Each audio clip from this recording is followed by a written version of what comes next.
yürek hep senle var olur, yalnız senle coşar. Dile gelse tüm şiirler, söylenmemiş şarkılar. Yine bendeki aşkı anlatamazlar asla. Senden uzak olan gönüller dolar yasla. Mevlaya salli ve sellim daimen ebeden ala habibike hayril halki kullihim. Mevlaya salli ve sellim daimen ebeden ala habibike hayril halki kullihim.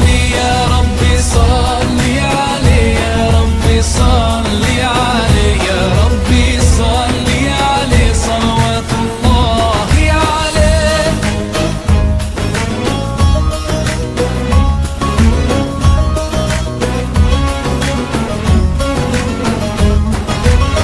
Sen aldığım nefes, duyduğum ses, aşkı heves.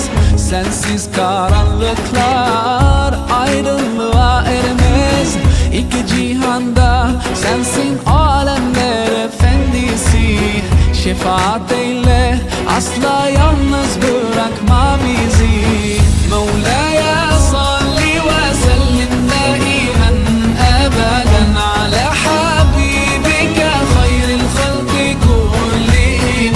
Mevlaya salli ve sellim daimen ebeden ala habibike hayril halki kullihim.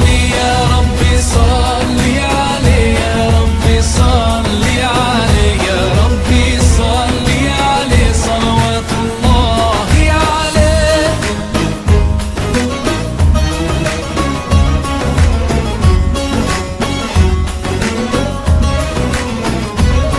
Sen beklenen, müjdelenen en kutlu peygamber.